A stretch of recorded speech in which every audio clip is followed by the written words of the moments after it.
Hi, and welcome back to my channel. I've decided that I'm going to do a little bit of a reading vlog for the Marvel books that I am choosing to read. I talked for like an hour about the first 7 Marvel movies and then uploaded it as 2 videos, and then I'm like, no one wants to sit here and watch me blabber on about the MCU. So, thank you for bearing with me while I figure out this booktube channel and how I want to do things and how I want to structure these videos and everything. So anyways, I was going to talk very quickly about the books that I've read so far, the movies that we've watched all the way up from starting in chronological order, Captain America, all the way up to the second Guardians of the Galaxy. So next would be Age of Ultron, and then I think Ant-Man, and then Civil War. So the books I've read, it was the Captain America, the first Avenger, taken from the script, like right from the book, or right from the movie. So when you read it, it's literally, you're just reading the movie. So it's good story in the sense that I love the movie, but I won't be obviously continuing on in the series because I don't need to read the movies I've just watched. I think it's good. It is made for kids, so if your kids are interested in the Marvel movies and stuff, but maybe you feel like they're a little too violent, or you just want to get them into reading, then I would pick up those books, and I'll add like a picture here talking about, like, I think it's Alex something, and he just rewrites the screenplays basically. So those are definitely something to check out if you want to get your kids into reading. And then I read the Thousandth Floor, and that was from that book list for the YA titles, that if you like this Marvel movie, read this book, and that one was for Iron Man. It really didn't read like Iron Man at all, except it's very high tech. It's like futuristic, utopian. It takes place in the year 2118. So it's just the technology that feels more like Iron Man than anything else. It's, if you haven't read it before, I never heard of it before picking that up. It is a trilogy, but right now, these earrings never stay like forward. My mother-in-law bought these for me, I think, in Italy somewhere. But it's a trilogy. I won't be following along with the trilogy right now. It was good. It's just not, I have so many books I need to read that I'm not going to start a whole new trilogy. And the book, I read it on my Kobo, and it was about 1,000 pages on that. So it's kind of a bit of a chunkier trilogy. It takes place, there's a building in New York City. It's 1,000 floors tall. It basically takes place entirely in the tower, it's called. Obviously, there's someone living on the 1,000th floor, and they're the richest. And then, but it's basically a town all of its own. There's churches within the tower. There's parks within the tower. There's bars and clubs.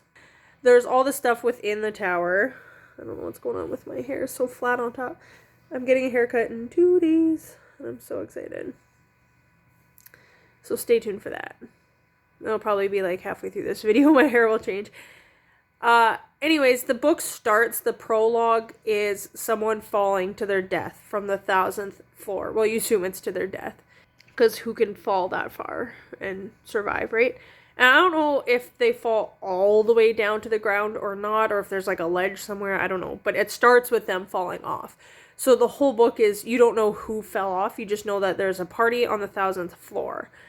And then that book ends with that party, that person falling off, there is a funeral, and then the girlfriend is like, I know that this person was not drinking, and I'm gonna find out the truth. And that's kind of like how it ends. So it would be interesting to go on with it. I did enjoy the characters. It's told from the perspective of like 5 different people. So it is a lot to keep up, and especially on the Kobo, you can't flip back and be like, okay, who's this person, who's that person? But it was pretty easy. Like, once you start reading the chapter, you're like, okay, yes, this is this person and that person and stuff. So, yeah, I think I gave it a 3. I'd give it like a 3.5 stars. but nothing like Iron Man. If you like Iron Man, I would not suggest that book. The other couple books I have right now out from the library are The Wolf by Wolf, which is if you like Captain America, and it's supposed to be if the Nazis won and there's like this race, and whoever wins the race gets to like meet Hitler or something, and their goal is to kill Hitler. So again, I think it'll just be like Captain America in the sense that you're fighting Hitler, but it is like they've already won the war, so it's not part of the war, but... And then Eliza and Her Monsters, I thought that was the Hulk, but that might be an Iron Man 3, and I have to look that up again. I haven't read it yet, but I've seen it on BookTube, and so hopefully I enjoy it. I have so many books. We're leaving in...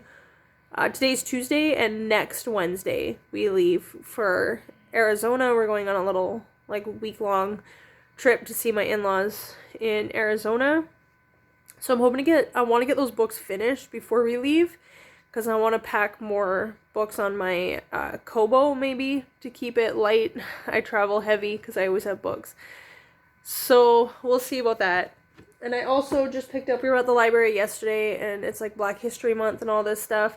So I picked up a book called, they have a table every month, they switch out which books are on it, and it's like highlighting different things like Black History Month, or one month it was like adoption and stuff. So this one is We Are Not Yet Equal.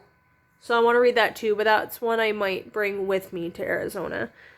And the one I am currently reading that I'm hoping to finish today is called Iron Man Extremis, which, if you've watched the movies, Extremis shows up in Iron Man 3. This book is not just the movie. It is, so far, I am like 70% of the way through the book, and it is different. Completely different than the movie. If you read comic books, you're probably like, this story is the same story as this, but because it is a full-length novel by Marie Javins, based on the graphic novel by Warren Ellis, and Adi Granov, that reinvented Iron Man for a new generation. And I think I looked at it, and it's 2014. So if you read comic books, then this story is probably just a retelling of the comic books in a full-length novel. If you don't read comic books, but you are looking for a book that is Iron Man, but is different than the movies, then I would definitely suggest this. It is really good. It's not my typical read. I don't usually read comic books or comic book-based books. I don't normally read those kind of books, but I am enjoying it, and I do like Iron Man, and I'm just picturing, like, Tony Stark, Robert Downey Jr. in my mind while I read it, and hearing the voices, like, he's having a hallucination, and he's talking to Obadiah Stane, and I can picture, like, his voice in my head. So, that's kind of cool. And I don't normally read these kind of books, but I like that BookTube and making these videos has kind of pushed me to go out and try reading a few different books and stuff. So, yeah, that's what I've read so far for my Marvel. So I just got out of the bath, and I did, like, a face mask and stuff. So you can see, like, I'm so red. I put on witch hazel and then glycerin and rose water. I'm on Pinterest and looking up all these natural, like, beauty products and stuff like that. So that's what I'm trying. So we'll see how that works. I do struggle with a lot of redness here on my nose and then on my cheeks, like you can see. And then I've been struggling with perioral dermatitis. I guess that's what the doctor said it was. And so it gets, especially if I eat too much dairy, it gets really red. You can see it here. I can't seem to clear that up, but it gets really red here. The corners of my mouth will crack. Pharmacists and doctors and people have been telling me it is cold sores for a very long time, and I've tried cold sore medicine, and it doesn't, like, heal it up any faster. But it'll, like, get red and crack here, and I'll get it really bad on my chin, and it's, like, severely itchy and red and so sore. But it hasn't been bad lately, just this part here. And I find even, like, cover up and, like, makeup and stuff, it will make it not red, but it doesn't necessarily cover it up, because I feel like it's just like, sometimes they'll be really dry and flaky, so you just see dry, flaky foundation, and that's not really attractive either, so I usually just leave it. So I just got out of the bath, and I finally finished the Iron Man Extremis, and I really, really enjoyed it. And you like the movies, and you want to read something that is like the movies, but different than the movies, I would definitely recommend these ones. This one is written by Marie Janvis, and I saw there's a couple other books that are recommended in this, but written by different people. There's the Civil War. There's like, it's from the library, so there's like a sticker covering it. The New Avengers and Astonishing X-Men, written by Peter David. Adapted from the graphic novel by Josh Whedon. So it is still, again, the graphic novels. But if you not a big graphic novel person, but you are a big Marvel fan, then I would definitely check these out. The one I read of Captain America that is just like an adaptation from the screenplay, I would allow my kids to read it, like younger kids, even 8, 9, 10, because it's not very, there is fighting and stuff in it, but it's not super violent. This one I would not allow younger kids to read. I don't know what the like age is on it. It's a science fiction. I would not allow my headboard. Little, like, maybe under 10. It depends on, obviously, every family's different. Everyone's not trigger warnings, and it's not, like, your values or anything, but just what you allow your kids to read. But there is some pretty graphic stuff in this. I don't see, like, an age or anything on it, but there's some pretty graphic stuff. Like, at one point, Iron Man is fighting this guy, and he punches a hole through like his chest and then vaporizes his head, because that's the only way to kill this guy. And this, like, the big bad guy, sorry, you are loved, I painted that with a stencil, but the big bad guy in here is pretty violent, and he's punching people and like smashing in faces and stuff like that. Like, it's pretty gruesome, so just keep that in mind. You wouldn't want little or younger kids to read this. But yeah, I gave it a 4 out of 5. It is just a comic book novel if you're interested in those things. I really enjoyed it. I really liked Tony Stark. I liked that it was a different story that I haven't heard yet, but knew a little bit of Extremis from the movie. So I had kind of an idea. I could like picture in my head what the people looked like and stuff. So I did like that, but it was a different story. So it was fun, and I really just like Tony Stark, starting with the very first movie, after he sees what his weapons are doing in the world and with war and just killing innocent people and stuff. He really has like a change of heart and takes his company in a whole new direction and everything. And I really just love his heart in this book and what he's really trying to do and how he's trying to turn himself around and become a better man. So anyways, thumbs up for that one. So I am now reading Eliza and Her Monsters. I told you I was getting a haircut. I just got it, like, I just finished it an hour ago, and I'm loving it. You can see that I am wearing, like, a parka, because it is cold and snowy out there, and not the time of year to get this kind of haircut, but I'm going to Phoenix, to Arizona in 1 week, so I wanted to get my haircut done before that, so that's what hats are for in the meantime. Anyways, I am reading Eliza and Her Monsters now. I think this might have to do, I was thinking the Hulk, but I actually think it's for Iron Man 3, for my Marvel reading challenge that I'm doing. Maybe we need a Marvel-a-thon, or like comic book-a-thon, but not comic books, novels, or comic books if that's what you want to read. But anyways, I'm on chapter 10, and I just wanted to share this quote that I really liked. I was going to do it later, and then I'm like, I'm vlogging. Why do I not just do it now? I got 10 minutes before I gotta go pick up my son, so that's why I'm in the car right now. Anyways, chapter 10. There is a small monster in my brain that controls my doubt. The doubt itself is a stupid thing, without sense or feeling, blind and straining at the end of a long chain. The monster, though, is smart. It's always watching, and when I am completely sure of myself, it unchains the doubt and lets it run wild. Even when I know it's coming, I can't stop it.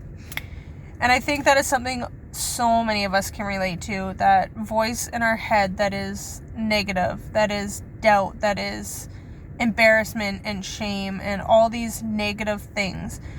And depending on your belief system, like I believe there's several voices in our heads, and it's not all, if it's bad, it's not all the enemy. It's not all Satan speaking to us or demons or something like that. We do just beat up on ourselves, and we do stupid things that are just our own sinful flesh nature. And same with our thoughts, but so many of us struggle with these negative thoughts and stuff, and I think that's from our pasts, things that have happened to us, and there is an enemy out there that wants to take us down, that knows that if we had the mind of Christ, there's a scripture that says that we do have the mind of Christ, and we are crucified with him, and the old nature is gone, and we are a new person in Jesus. And if we believed that and tapped into that and lived our lives in the identity of a child of God with all the power and strength that comes with the Holy Spirit indwelling within us, then we could do some serious damage to Satan's kingdom and for the good of God's kingdom. And that's where he comes in with our doubt and our fears and our worries, and we need to combat that with truth, with prayer, and leaning on God and looking at our identity. Now, I know not everyone watching this might be a Christian. They might not believe in God or the enemy, but you probably still have that voice inside your head that is doubt and shame and just negative thoughts. And you can still, even if you don't believe in God and you don't pray or anything, you can still replace those thoughts with positive thoughts. Even if there's some truth to a thought, you can still take it and turn it into a positive, right? Like I know I've told myself over and over that I'm stupid. Well, is that really true? If I'm looking at a specific thing, I might be like, okay, I'm ignorant in this subject, but I can learn. I can go to the library, I can take out a book, I can go on Google, I can do all kinds of things and learn more about this specific subject. Or I don't know about this yet. And just changing those negative thoughts into positive thoughts. Or instead of saying like, I am stupid, you could say, well, I did something that was dumb and I know better and I'm going to learn from my mistake, but I myself am not stupid. Whatever I did might have been dumb, but I can learn from it and move on. And that makes me smart to learn from my mistakes. So anyways, I just thought that was a really good line in here about the voice of doubt and shame and all of that. So that's my thought so far. I'm just on chapter 10 and I'm really loving it so far though.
So I got my adorable unicorn mug that I bought myself for my birthday with a gift card from Chapters. And I am drinking my raspberry coffee that I showed in the clip from the Fool's Gold coffee that I have found on Amazon. It is delicious. Back in the fall, I was looking for pumpkin spice coffee, and they have so many different flavors. I decided to buy the chocolate raspberry. I think they have a chocolate cherry and a whole bunch of other flavors I'm really excited to try. So, got my coffee. My cat, he's sitting in the window here with me. Say hi, Leo. Anyways, I did a quick little video of... This cat is so fluffy. I did a quick little video with Eliza and her monsters, talking about like negative thinking and doubt and shame and stuff like that. And I've been reading the I've Been Thinking Reflections, Prayers, and Meditations for Meaningful Life by Maria Shriver. The chapter called The Power of Positive Thinking really, I felt, talked about what I was talking about with Eliza and her monsters and doubt and shame and stuff. So I just wanted to do a quick little video reading a quote from that. This is really good. It's like 1 to 4 pages per like what she's been thinking. So it's really short and easy to read. So I really like that. I got this for Christmas like over a year ago. I think my friend got me this one. So decided it was time to pick it up, and it's so good. The quote at the beginning is, "What you're supposed to do when you don't like a thing is change it. If you can't change it, change the way you think about it," by Maya Angelou. Try it for yourself. For example, if you're faced with an impending decision, you may find yourself thinking, "I don't know what to do. I'm confused." And then get stuck there, paralyzed. But when you become aware that you're doing that to yourself, turn around and say to yourself, "That's not true. I'm smart. I do know what I'm doing. Yes, I have a decision to make, but I've made many good decisions in my life, and I'm going to make another one." Or if you're thinking something like, "I'm going to fall apart when my youngest son graduates. Oh God." Turn it around. "I'm going to be absolutely fine when my son graduates. I've prepared him well. He's so excited to be moving on, and I myself am excited about this new time in my life." That actually worked for me. The first thought puts you in a place of doubt. The second puts you in a place of power. Staying stuck in your head is... If only I could talk. Staying stuck in your head in negativity keeps you out of the reality of your life and robs you of your intuition. Negative thinking gives you a negative mindset and a negative outlook on your life. It also keeps you paralyzed by fear and anxiety. That's what you're doing to yourself with your own thinking. I don't know, that just really, I guess, hit home for me with reading, especially since I just read I have not finished it yet, but read that part in Eliza and Her Monsters and was talking about the power of thought and taking those thoughts of doubt and shame and negativity and turning them around into something more positive. And yeah, so I just wanted to share that quote with you and the power of positive thinking, changing your mindset and flipping those negative thoughts on their head. And she's got a prayer at the end of each little reflection. And I just wanted to read that out to you guys. "Dear God, so many negative critical thoughts and lies about myself and my circumstances have made their way into my mind. Help me to learn to silence those voices. Help me speak the truth to lies and negativity and to fill my mind instead with what is good and beautiful about me and around me. Amen." So I just pray that for you guys, that you will learn to take every thought captive, that you will take those negative thoughts, critical thoughts and lies that you've been telling yourself, the doubt and the shame, and you will turn those into positives, into truths in your own life, and that you will speak truth to the lies and negativity, and that you will fill your mind with good and beautiful things. So that's my prayer and blessings for you. So I'm about halfway through Eliza and Her Monsters, and I'm really enjoying it. Today is February 15th, and we leave February 19th to go to Arizona, and right now it is snowy and cold outside. It is minus 21 outside, according to the van. Probably colder with the wind chill. Celsius. And we're going to Arizona in a few days, and it better be, like, so warm. I don't go to Arizona. My in-laws have taken the kids in August, and I'm like, no, it's like 40 or higher Celsius. I'm like, no, thank you. But this time of year, it's more of a normal warm temperature, and I've never ever been before. So I'm excited to go and get out of this weather. This is the first time I've ever traveled during the winter and gotten out of this really, really cold weather. I don't like the cold. I don't like when it's minus 30, 40 out and stuff, but I'm not a hot weather person either. I get really grumpy when I'm hot. And I guess winter's never bothered me a whole lot. I'm like, we live in Alberta. This is what you get. You should be used to it by now. But now I'm like 32, and this is the first winter where I'm like, I'm done with winter, and it hadn't even started yet. But to be fair, where I live, winter is from October to May, so it's very long and dreary.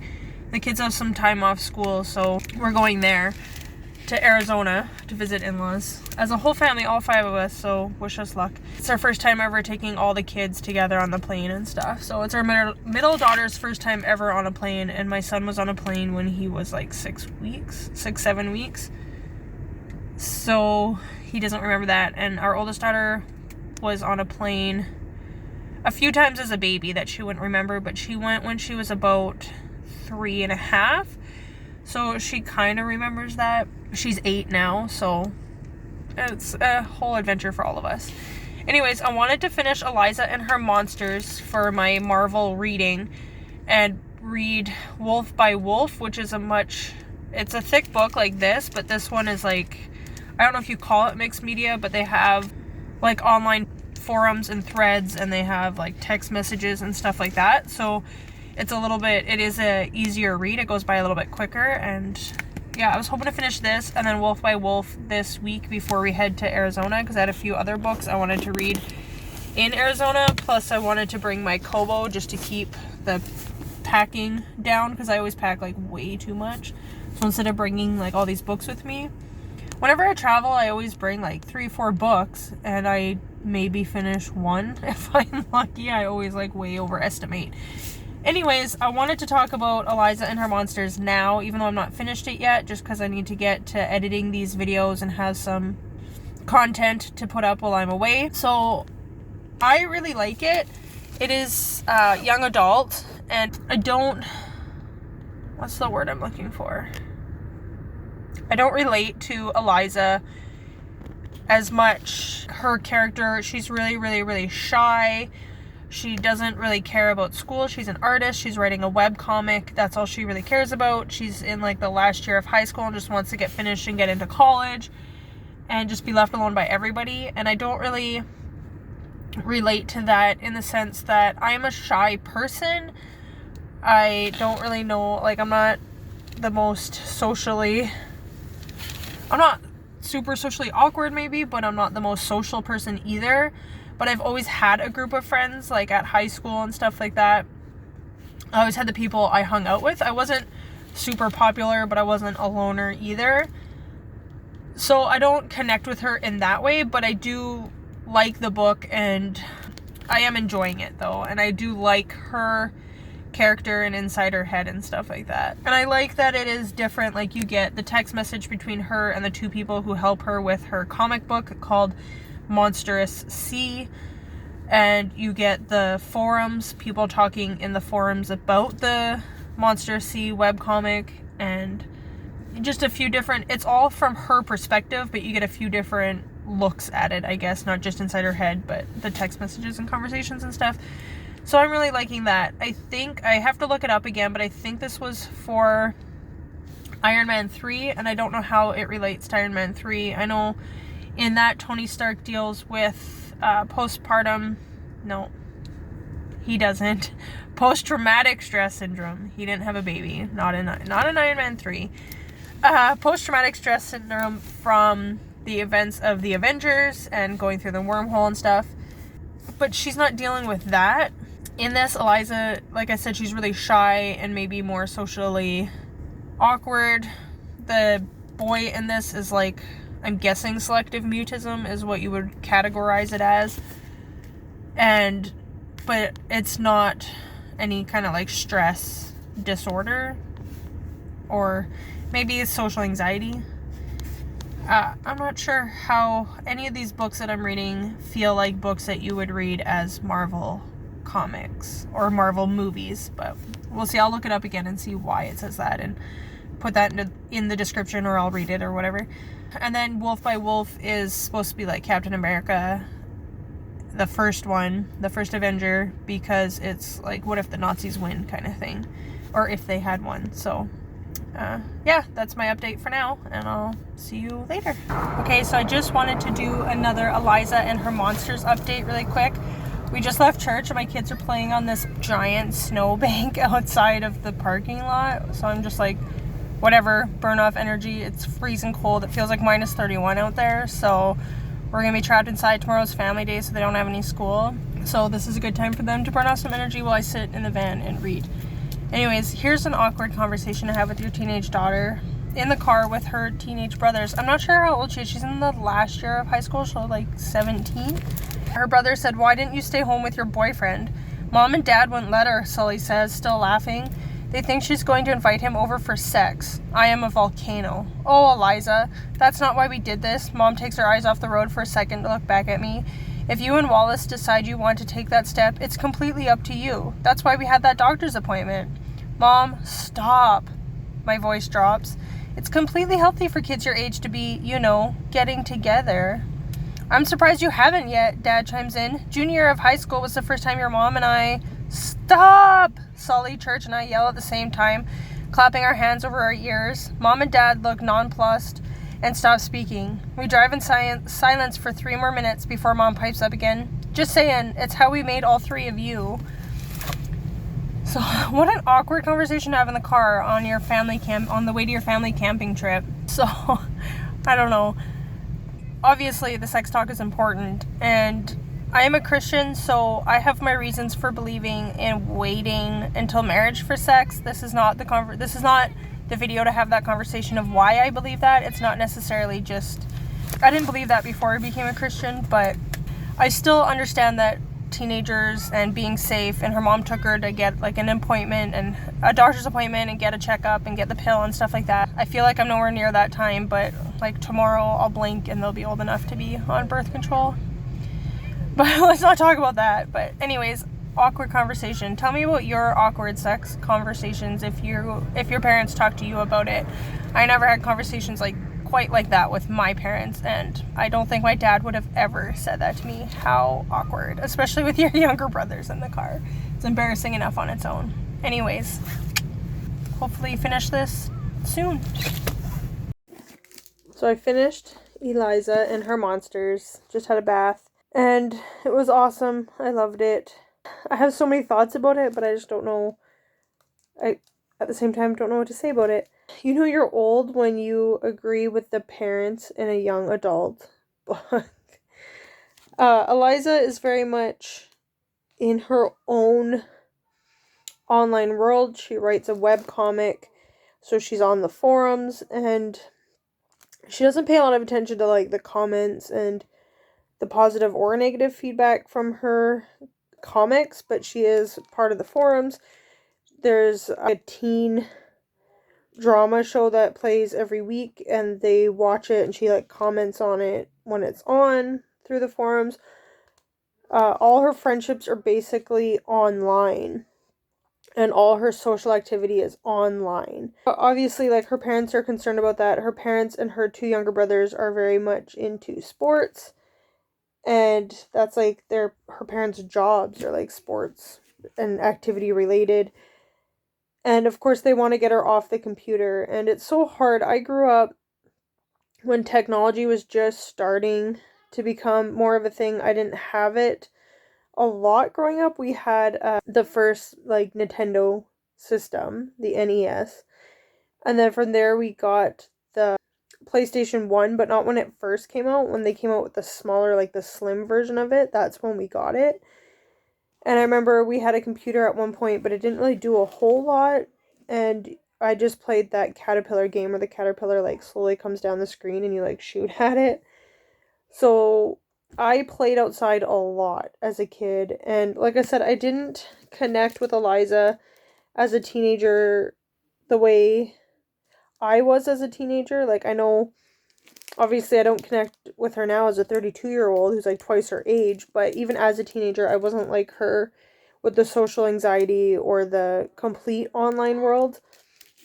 But I know, we're growing up in a different age now. My kids are have way more access to technology and use it a lot more than I did as a kid. And it's definitely something we need to learn to navigate. And I want to teach my kids that, you can have social things on the computer. You can have internet like interests, like reading a web comic and being on forums and connecting with people that way. YouTube is a version of that, and connecting with the booktube community, or commenting on people's reviews on Goodreads, and being part of online book clubs and stuff like that. Like, that's all valid and a great way to connect with people, and to connect with people around the world even, and with different perspectives, and maybe something you wouldn't get in your real life. But I also obviously want to teach my kids how to be social in like face-to-face interactions, and not be completely, I know social anxiety isn't necessarily just because we have technology, although I don't think it hasn't helped. It has allowed people to hide more behind a screen, but I know, like, anxiety isn't just something like, oh, just get over it.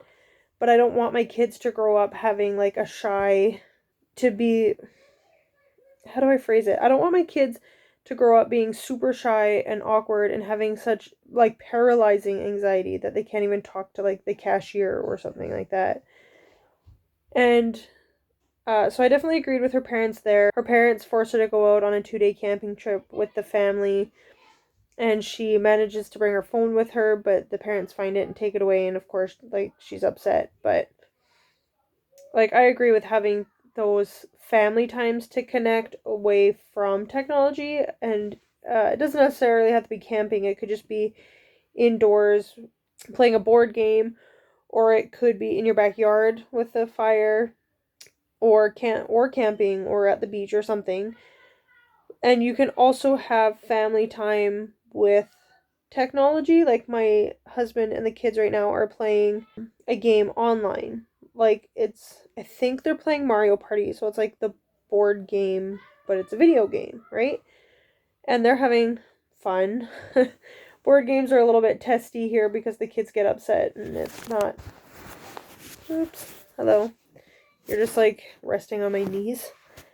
So the kids get really upset, and it's not the best. But anyways, so I agreed with her parents there, but it is a story of discovery, and how she goes from completely, so not socially awkward so much, but just socially not caring.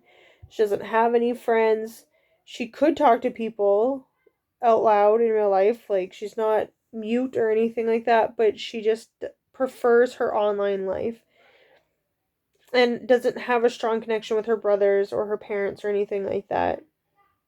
And then by the end of the book, she's more realizing the importance of having that offline community, and she doesn't have like a ton of friends, but she does have a boyfriend, and then connecting more with her family. And then she does, like I said, have her online friends that she connects with, but just being offline more, and enjoying the outdoors and stuff like that.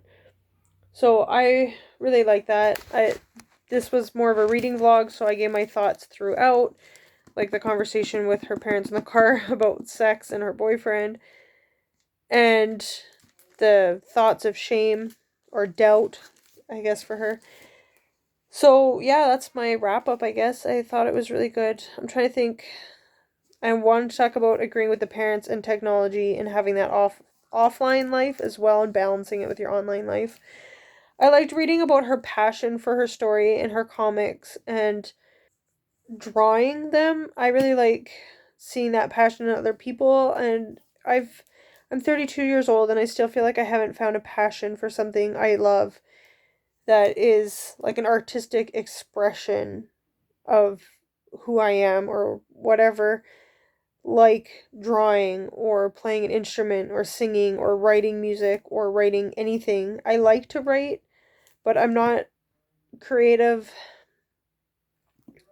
I like writing, I guess, like more nonfiction, and my thoughts, my feelings, more of a blog versus a story. I'm not creative that way. Even my one daughter's like, make up a story about Hello Kitty. And I'm just like, Hello Kitty was a princess who lived in a castle. And my daughter's obsessed with candy, and she wants a candy house and stuff like that. So Hello Kitty has a house full of candy. Like, I don't know. It's just, It's the same story every time, and I'm not creative that way. And that's okay. That's not who I am, and I can just enjoy stories. I can enjoy consuming the stories. I don't need to write them, but I do enjoy writing nonfiction and stuff. Like I said, like a kind of like an online journal or just journaling myself. But I crochet and I've started cross stitching in the last year and a little bit of sewing, but sewing just really frustrates me and I'm not very good at it. I don't draw or play music or do anything like that, and I just wish I had a way of expressing myself better. I guess this is obviously not a way of expressing myself. Sorry, I'm shaking you guys so much. But not even just a form of self-expression, but having passion in your life. And you see that, like, sometimes you listen to music and you just hear the passion in their voice as they're singing these words, or you read a book and you just feel the passion, or you look at art or watch somebody drawing art or painting or whatever their form of art is, and you just see that passion there. And that's what I want in my life. I want passion. So I enjoyed that part of the story and the passion that she has for her drawings and her characters and her webcomic and stuff like that. And I like that she grew through the story and matured and discovered more of who she was, and not just the creator of the comic either. And she says, like, I am the creator of the comic, but I am not the comic. Right? So just that self-discovery and stuff I really liked. So, yeah, I gave it 5 stars. I really enjoyed it. And next, I need to read Wolf by Wolf. That will be a different vlog because this is already over half an hour long and I haven't even added in this last clip yet. This book, again, was for Iron Man 3. I have no idea why. I think the books on that list are more a tone feeling than anything to do with, like, the plot or the characters or the story.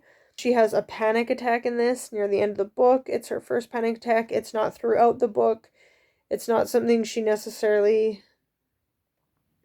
deals with a lot in this book. It's just right near the end there. And in Iron Man 3, Tony Stark does deal with panic attacks, so there's that. But yeah, that's it. That's my wrap up. I'll see you next time. Thank you for watching. Bye.